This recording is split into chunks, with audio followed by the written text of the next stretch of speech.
Hello everyone, this is the first video I've made in like almost a year. It's like 3 months shy of being a year.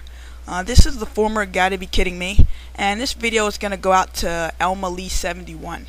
I don't know if I'm going to have a full return to YouTube, but I do want to just come back and make videos at least every now and again. But anyway, this video, like I said, is for Elma Lee. And Elma Lee, I want to start off by saying, first, I'm a subscriber of yours and I do enjoy your videos. I did watch the video you made about the 80-year-old woman who got taken down by the officer. And I guess I want to maybe play devil's advocate, or maybe take things from a slightly different perspective, just to kind of get people to think about this in a slightly different way. First, I'm going to give you a little backstory so you can understand where I'm coming from. A few years ago, I worked in a facility that housed 12 to 18-year-old boys who had committed felonies. Now, before we could even go out on the floor and interact with these boys, we had to have extensive training that took 4 weeks. And during that training, we had to learn certain tactics on how to get the boys back under control if they went non-compliant. These tactics range from restraining a kid to doing a takedown, which is taking a kid from an upright position where they're standing or sitting and taking them down to the ground. When we were learning these tactics and practicing them, we would practice them with our classmates, and we would be counting like step 1, step 2, step 3. And of course, that's not the way you do things when you're actually having to execute the move in the real world, when you're actually having to take down a kid in real life. When you're practicing a tactic with a classmate, everything's going to go pretty much perfect because this person is not fighting you back, they're not squirming, and there's no adrenaline pumping. It's just a practice. Now, you're probably thinking, well, you were working with young boys and they're not frail and they can fight you back, and that old lady, she was frail and she wasn't really fighting, and that's true, and I'm going to address that in just a moment.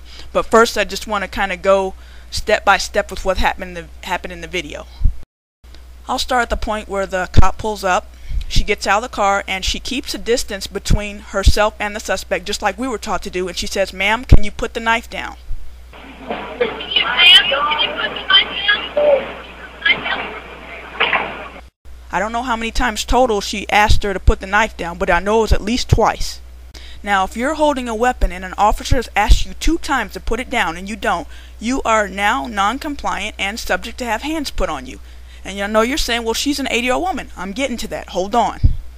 Now, unfortunately, the next part of the video, the most important part of the video, is unsteady. But if you slow it down and look at it frame by frame, you can see exactly what the officer did. And this is a tactic that I actually learned. Basically, what the officer did is that she positioned herself so that the old lady was facing one way and she was facing the opposite way.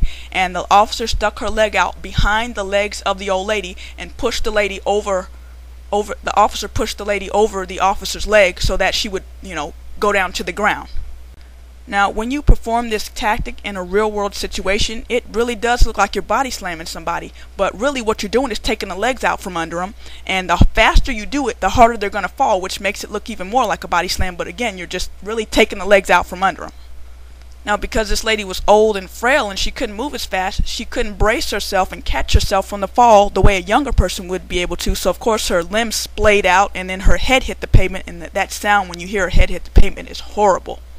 But anyway, to recap, the cop drives up, she gets out of her car and keeps her distance just like she would with anybody else, and tells the lady, "Ma'am, can you put the knife down?" She asks her at least twice. The lady does not put the knife down, so she has to take her down.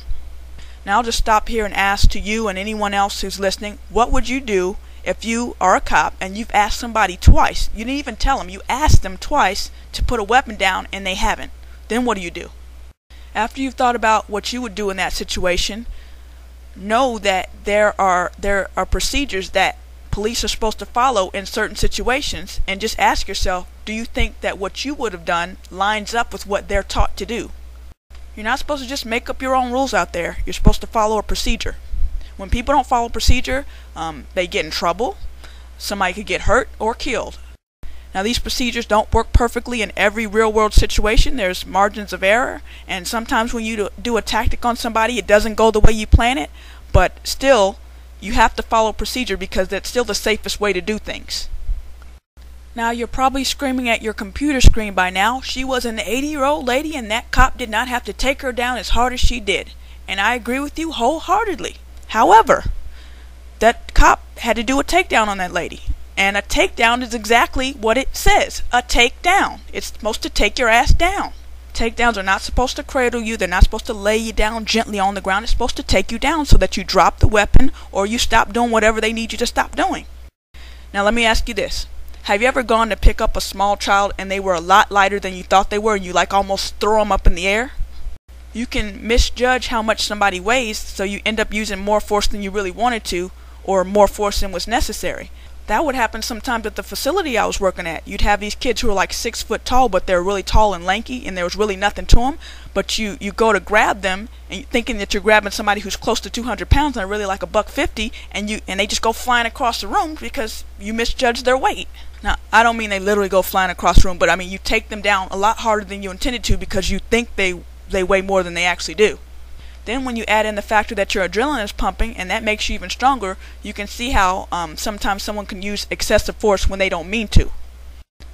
Now, I'm not saying any of this is true for that lady cop. Maybe she did mean to hurt that lady, but I'm asking you, do you really think she meant to hurt her?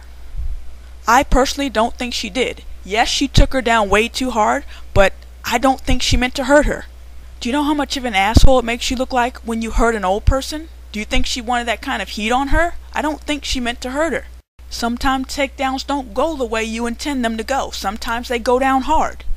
But also, let's not forget that takedowns are not just for the safety of the officer and for the people around them. It's for the safety of the suspect themselves. If this lady is not responding to commands and she has a knife, then she could have taken that knife to herself. So the knife needed to be taken, especially since she's not responding and we have no idea what's going through her head, then the knife had to be taken away from her.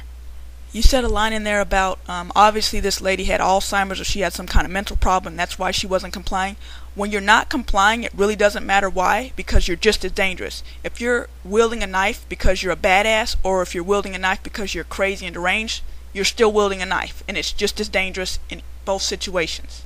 Let's say there was a 10-year-old boy pointing a loaded gun at a police officer, and then you have a 50-year-old man who's pointing a loaded gun at a police officer. You basically have to treat them the same.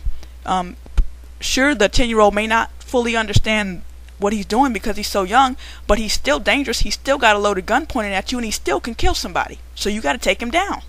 Ideally, you would take the 10-year-old down as softly as possible, but sometimes, like I said, takedowns don't go the way you plan them. Sometimes people get hurt, they get busted lips, broken arms, concussions, and it's not because you hate that person, it's just they weren't complying, you had to pull them under control. And another thing, that lady cop, she didn't know what was wrong with that lady, whether she had Alzheimer's or dementia or whatever, but there's somebody who did know what was wrong with the old lady, and that's whoever was supposed to be watching her. Now, if you know your grandmother or your mother or your aunt has Alzheimer's, you're not supposed to leave them unattended because Alzheimer's patients have a tendency to wander. That old lady probably didn't know what she was doing. She probably had no fucking clue she had a knife in her hand, but that's not the cop's problem. The cop's problem is this person has a knife, this person has refused to drop the knife, this person has to be taken down. If you watch the rest of the video and see how the lady cop acts, she's down there on the ground with the lady holding her hand, talking to her. I can't hear what she's saying because the guy with the phone is talking too loud, but I don't see this cold, heartless white bitch that you see. Even when the cop was telling the lady to put down the weapon, she didn't jump out of her vehicle, draw her gun, and say, "Put that knife down now!" She said, "Ma'am, could you put the knife down?" She treated that lady like she did any other suspect. You see how she kept her distance when she first came on the scene. She gave the lady orders which she didn't follow for whatever reason, doesn't matter. And then after she didn't follow the orders, the lady cop put herself in position. She did the maneuver, removed the weapon, and then stayed by the lady's side until the ambulance came, making sure she was alright. When things like this happen, sometimes you have to take race out of it for a moment and just look at it more objectively. Just because a situation happens between a black and a white person doesn't necessarily make it a racial issue. I really don't think that lady cop meant to hurt that old lady. And you still may be thinking, how can you put somebody down that hard unless you meant to do it?